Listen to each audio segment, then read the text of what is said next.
कल्याण चॅनलच्या सर्व प्रेक्षकांना शैलेंद्र चौधरीचा नमस्कार। दिल्लीत देशव्यापी शेतकरी लढा अधिक तीव्र होणार। 14 डिसेंबर रोजी आज लोकसंघर्ष मोर्चाचे जिल्हाधिकारी कार्यालयावर अन्यथा विविध संघटना आणि राजकीय पक्षांनी या आंदोलनाला दिला पाठिंबा। शेतकरी आंदोलन आता एक निर्णायक टप्प्यावर उभे आहे। आतापर्यंत ह्या आंदोलनात 11 लोकांचा बळी गेला आहे।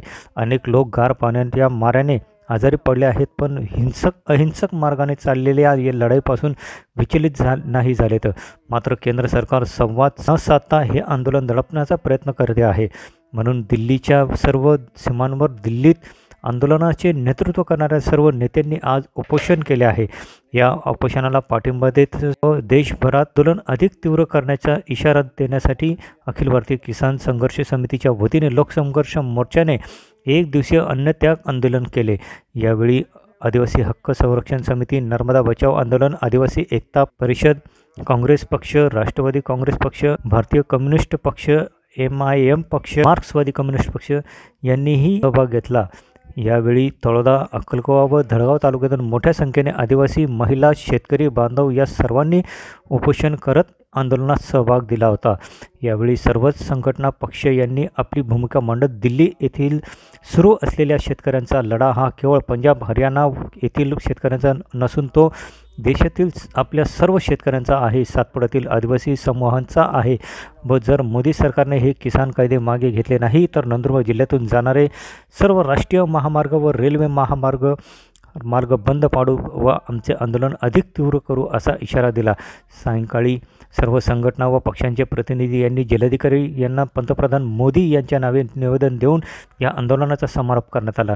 या आंदोलनात लोकसंघर्ष मोर्चाचे तळोदा तालुकाध्यक्ष बाबूसिंग नाईक, उपाध्यक्ष दिगंबर खार्डे, दिलबर पाडवी, निशांत मगरे, अक्कलकोवा तालुका उपाध्यक्ष रमेश नाईक, उपाध्यक्ष अशोक पाडवी, धडगाव तालुका मुकेश पाडवी, उपाध्यक्ष नारायण पावरा, झिलीबाई वसावे आदी पदाधिकारी उपस्थित होते। तसेच आदिवासी एकता परिषदेचे वाहरू सोनवणे, नंदुरबार जिल्हा काँग्रेस पक्षाचे जिल्हा कार्याध्यक्ष दिलीप नाईक, माजी मंत्री ॲडव्होकेट पद्माकर वळवी, आदिवासी महासंघाचे भरत वळवी, भारतीय कम्युनिस्ट पक्षाचे ईश्वर पाटील, नर्मदा बचाव आंदोलनाचे नारसिंग पटले, MIMचे अरफत मेमन, लोकसंघर्ष मोर्चाचे झिलीबाई वसावे, मुकेश वळवी, डोंगरदेव माऊली संघटनेचे अध्यक्ष वासुदेव गांगुर्डे यांनी यावेळी केंद्र सरकारला शेतकरी कायदे मागे घ्या, अन्यथा सर्व एकजूट करत आम्ही हे आंदोलन अधिक तीव्र करू असा इशारा देत आपले विचार व्यक्त केलेत। यावेळी काँग्रेस पक्षाच्या जिल्हाध्यक्षा ॲडव्होकेट सीमा वळवी यांनीही उपस्थित राहून या आंदोलनाला पाठिंबा दिला। यावेळी प्रकाश पाडवी, कोरसिंग पाडवी, नर्मदा बचाव आंदोलनाचे लतिका राजपूत, चेतन साळवे आदी यावेळी उपस्थित होते। शैलेंद्र चौधरी, जय मल्हार न्यूज, नंदुरबार। दिल्लीतल्या अखिल भारतीय शेतकरी संघर्ष समितीने जे राष्ट्रव्यापी आंदोलन दिल्लीला सुरू केलेलं आहे त्याला पाठिंबा देण्यासाठी एक दिवसीय धरणे आंदोलन आणि अन्नत्याग आंदोलन नंदुरबार जिल्हा कलेक्टर ऑफिसवर आम्ही सर्वांनी ठेवलं होतं। सर्व या जिल्ह्यातल्या जेवढ्या संघटना आहेत, सामाजिक संघटना, राजकीय पक्ष, सर्वच नेते आणि संघटना प्रमुख आले होते। खास करून लोकसंघर्ष मोर्चा, नर्मदा बचाव आंदोलन या दोन संघटनांनी नेतृत्व केलं।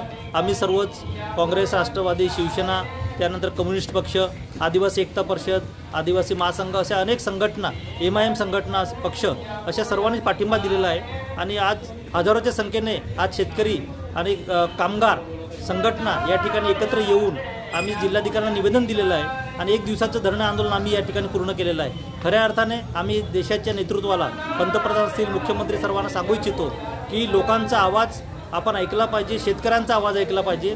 ज्या अर्थी शेतकऱ्यांनी 3 कृषी कायदे, शेतकऱ्यांचे विरोधी कायदे रद्द करण्याची मागणी केलेली आहे, त्यासाठी आंदोलन करत आहेत। तर केंद्र सरकारने मागणी मान्य करून तिन्ही कृषी कायदे, तिन्ही शेतकरी विरोधी कायदे रद्द करावेत, ही जी शेतकरी आंदोलकांची मागणी आहे त्याला आमचा पाठिंबा आहे। त्यासाठीचं धरणे आंदोलन आहे। आमचा हा आवाज सरकारने ऐकावा एवढीच आमची मागणी आहे।